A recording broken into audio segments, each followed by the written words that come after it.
Hi, and welcome back. Today, we're going to talk about the most vital and fundamental aspect of vocal training, your vocal training practice.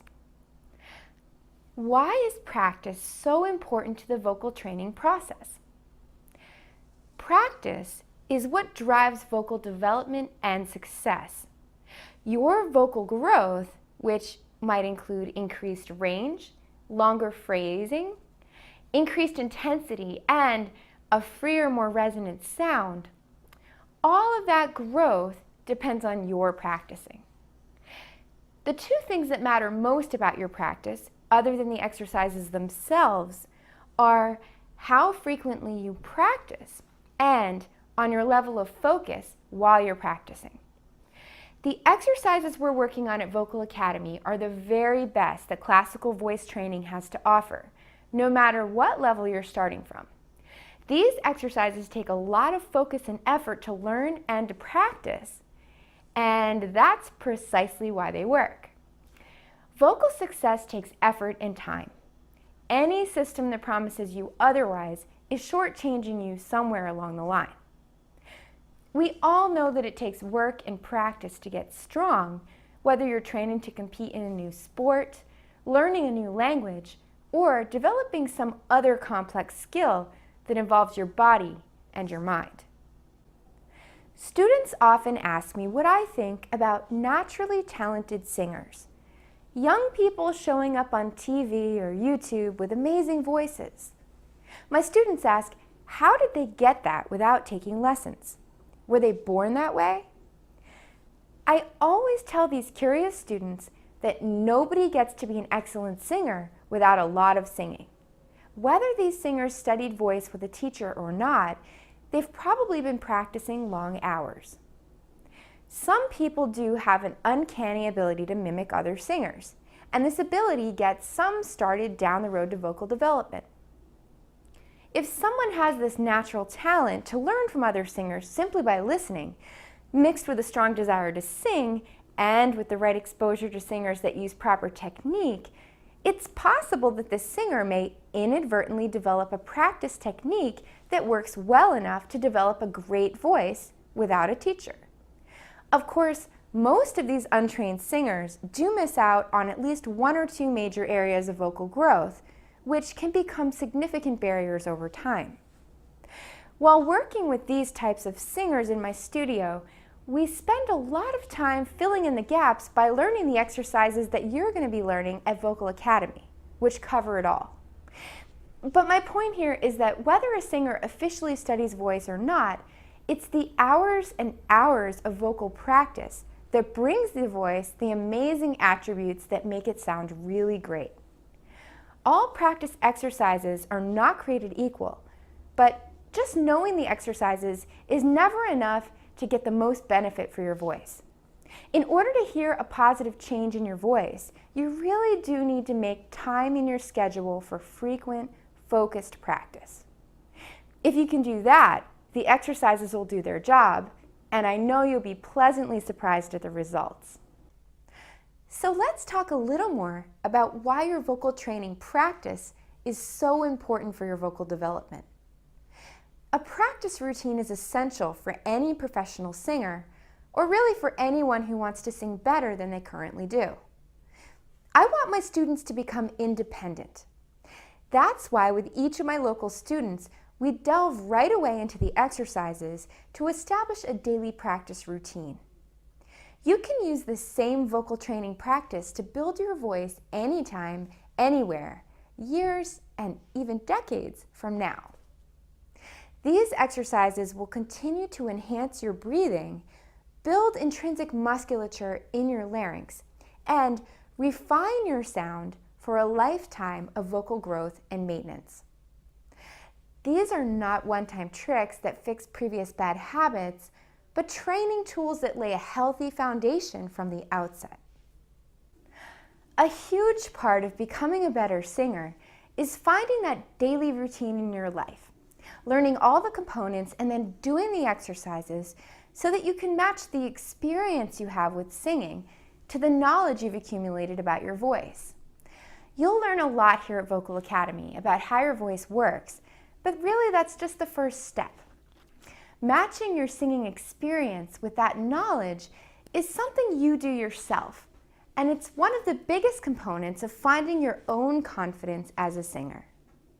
True confidence comes from knowing your own potential, your own boundaries, your strengths as well as your weaknesses, and from your experience practicing, where you get increasing glimpses down the road at how great your voice can become. At first, you may just have a few moments here and there where you find some amazing new quality in your sound. The more you work with your voice in this journey of self-discovery, the more consistently you'll be able to bring these aspects of your voice out. This is the process of vocal transformation and is something that only you can do for your own voice because it takes your own experience and focus to make it happen. This intimate journey with your own voice happens mostly during the hours that you're practicing. Lessons will help you to get your bearings, learn how your voice works, and how to do the things that will make your voice stronger, healthier, and more beautiful. It's a lot like pilot training. Training helps pilots learn the basics of how a plane works, the math behind how the plane gets lift to fly, and what keeps it in the air. Pilots are trained to use their instruments as tools and begin to develop a sense of what good airmanship is in their flight lessons. But it's the solo flying where a pilot learns most of her real-life flying lessons. That's where she gets to know what she's comfortable with, what she still needs to learn, and this is where the pilot develops a feeling of confidence most of all. Because in the end, the training is just a step toward being able to do what you want to do. The flight instructor doesn't prepare the student pilot to be a student forever. The whole point is to get that pilot flying independently as soon as possible, in a safe way. Solo flights begin relatively early in the training process for exactly this reason. Your vocal practices are like the solo flight time. Your practices are special moments carved out of your daily life where you can take all that you've learned and integrate that knowledge with the experience of using your voice. As you hear yourself gaining new skills and accomplishing things in your singing that you hadn't had access to before, you'll have a strong motivation to keep coming back to your practicing. Your vocal practice life is the culmination of all the practice time you set aside in your schedule for your voice. Just like setting time aside for your love life, your work life, or for your spiritual life, your vocal practice life is something that needs priority scheduling in order to develop. Make your practice times just about daily, at least 5 times per week. If you take 1 or 2 days off each week, that's okay for your voice, especially when you feel like it needs a break. You should still make excellent progress with 5 days. You'll notice a slowing in your vocal growth with 4 days of practice, and with 2 or 3 days, you'll just maintain your current level. So shoot for at least 5 days. I can't stress how important this will be for your success in your vocal training. But here's one important caveat. Other rules apply when you're sick, and we'll get into that in a bit. Don't ever practice if it physically hurts to sing or if you aren't able to get a clear sound due to a vocal injury or illness. Sometimes we do miss practices. It happens to everyone, whether we're traveling, having visitors, or going through a stressful time in some other area of our lives. Do your best to get your practices in, but forgive yourself if you end up neglecting your vocal practice life for some time. Do your best to think of it as a short hiatus or a break, and focus on how wonderful it'll feel to get back into your vocal training again. Don't let guilt or bad feelings creep in. You do what you can do. Your voice will still respond, even if it takes a little longer to get things moving again. The important thing is that you keep guilt out of the equation so that practicing isn't a chore, but a visit to the vocal spa. You'll notice as we continue learning the exercises that the practice is set up in a specific order. We move from establishing our singing posture, which gets your body aligned, relaxed, and ready to express, to breathing exercises, activating the diaphragm and opening up your breathing, to tongue exercises, stretching and bringing blood flow to the larynx before you even start singing, and opening up the nasal space for more resonance, to humming exercises, which activate the correct muscles for adduction so that you can get off to a great start with your vocal cords by producing a healthy and intense sound, to speaky voice exercises, which keep you adducting the voice on multiple vowel sounds throughout your entire range, and then finally singing exercises, where you open up and sing, remembering to keep all the rest of the process in play. This first part of the practice regimen warms up the voice in a very slow and gentle way, even as it challenges your voice to a strong workout. These exercises are mixes of working out and stretching, and there are plenty of moments to work on relaxing as much as you work on creating the notes. It gets you ready for the next part of the practice. Working on your repertory. This is the main feature of your practice, where you sing the music you love and work on making those songs sound awesome. It's a huge opportunity for expressive release and a chance to hear all the progress you're making on your voice. Never ever skip this step. Last is your connection piece, where you wind down the critical mind and let whatever part of you needs to express something have access to your voice. Once you've gone through the whole process, you've literally worked on all the main goals for vocal growth that we set up in the introduction. Let me say a little bit more about the concept of the vocal spa. Rather than looking at your practice session as something akin to a gym workout, try instead to see the work you're doing as a trip to the vocal spa where there's also some training involved. It's important that your mindset is focused but calm. Focus in on relaxing as much of your body as possible, including your neck, your face, and your throat, so that you can be as expressive as possible. That's one of the most wonderful parts of your practice. It gives you a time and a place to get away from everything else that you're thinking about. Relax the rest of your body and your mind, and just focus on your sound, letting everything else in life just drift away. Vocal expression is a therapy, and your trip to the vocal spa can help you to create a solid, consistent oasis in your life where you can relax, express, challenge yourself, and hear yourself grow as a singer. I can't tell you how many times I've used my own singing practice to decompress during stressful periods in my life, and how many times I've had great ideas surface just after a practice, as my mind worked through whatever problems I was having subconsciously during my vocal practice time. Finishing a practice, you should feel invigorated, relaxed, and strangely satisfied with all the expression you've been doing. So what do you need in order to make your practices most efficient? What are the ingredients to creating a practice that will help you to accomplish all of your goals for vocal growth? I've set some checklists up for you to go through in the process of creating your practice sessions. I want to help you get as much out of our work together as possible. If you can wind your way through the following checklists, completing each item, you'll set yourself and your voice up for success as you begin your vocal training practices. Let's talk first about your practice environment. It doesn't matter whether it's a bedroom, living room, office, or other space, but there are a few things you'll need to make sure you have in your practice environment to make practices fun, easy, and inviting.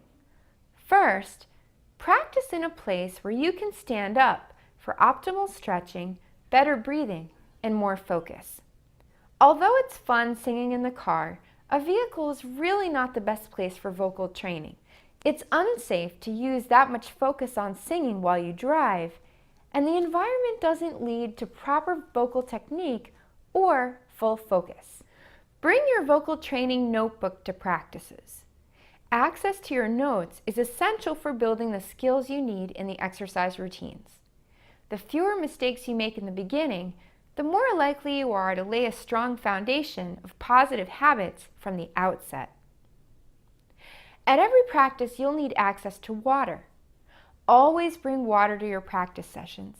It's important for clearing out the throat and pharynx and for keeping the oral tract moist. Make sure you have some kind of speakers for sound files. They don't have to be expensive, but having anything that plays music out loud rather than earbuds is very helpful for vocal training. It's important that you can hear your own singing against the sound of the sound files without anything blocking your ears.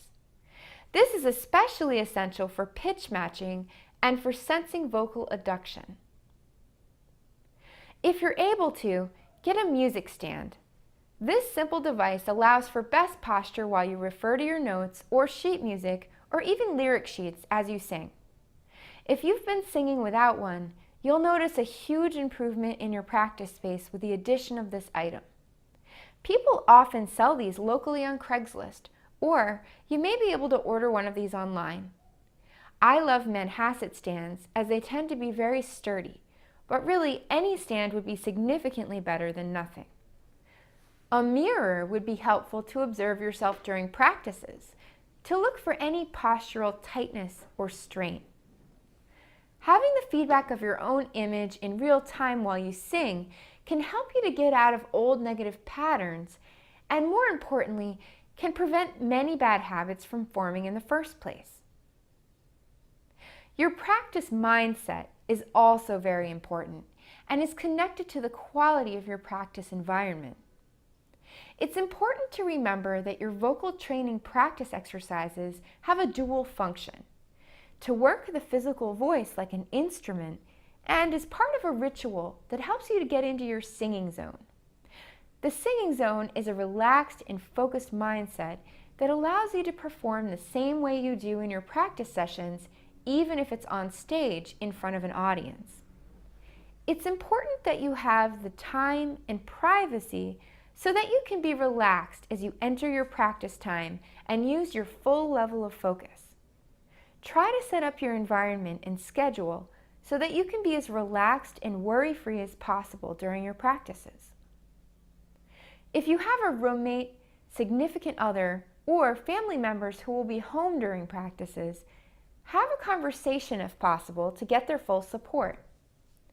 This conversation in itself can lower your anxiety and make success with your vocal training more likely, since most people will offer you their best efforts at supporting your practice, even if that support is just refraining from teasing or causing you any added anxiety in doing what you need to do in order to train your voice. The most important thing you can do regarding the presence of others near your practice space is have the conversation and request the support of people who are around you, as strange as that may feel in the moment. I've seen a lot of students improve significantly in many ways after doing this. Practice frequency is probably one of the most important factors in vocal training success. As we've discussed, 5 times per week is optimal. 4 times per week will cause growth to slow, and 2 to 3 times will just maintain where you're currently at. If you take time off, try not to feel guilty. Just get back into your practice routine again as soon as you can. Slow down if you get sick. Never sing when it physically hurts. In these cases, posture, breathing, if you are able to without coughing, tongue exercises, and humming, as long as it's not painful, will help keep your voice in shape until you return to health. Practice order is also an integral part of vocal training. It's important to create a ritual around your practice that you repeat the same way each time. This is the secret to creating your singing zone, the mindset that will help you prevent stage fright and lead to a stronger stage presence and confidence. Make sure to follow the practice in the same order each time. This leads us to the importance of each practice component. Each component of your practice regimen is there for a reason and serves a specific function. Never skip a component of practice.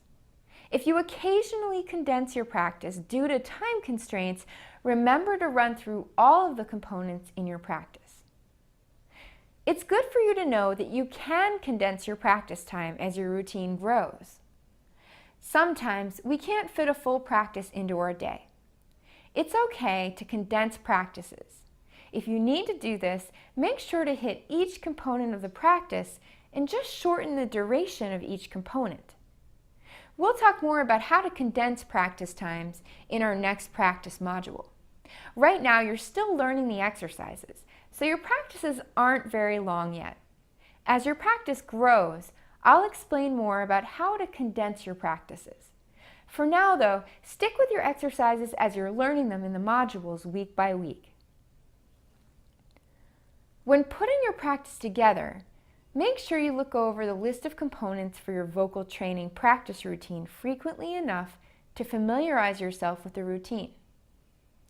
Each week, just put the new components you've learned into your practice session. So for instance, if you've learned in lesson about singing posture and the connection piece, start with posture, move to your repertory, and then finally to the connection piece. Once you've covered breathing, you can add that to the warm-up section of your practice, followed by others such as tongue, humming, speaky voice, and singing exercises. Add each component to its proper place in the list over the weeks of online lessons as you learn each exercise. Eventually, you'll have built a full routine. That routine isn't going to change. Hopefully, over time, it's going to feel more and more comfortable, leading you toward achieving your vocal goals.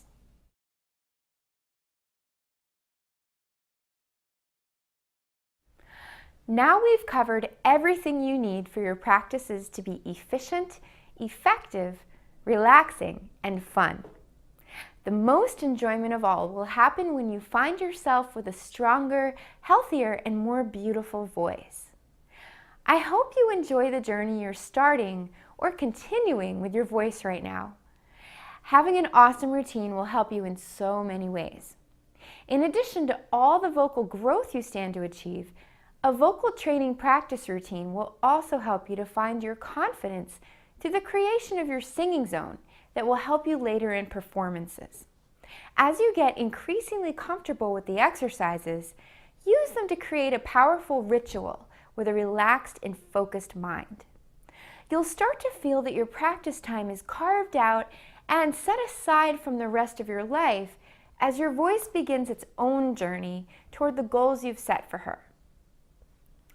La voce loves to be treated right, and your exercises, while challenging, will also activate all the parts of your voice in the right ways and in the right order, so that la voce will be thanking you for using her as she was designed. Have fun with your practices, and see you soon.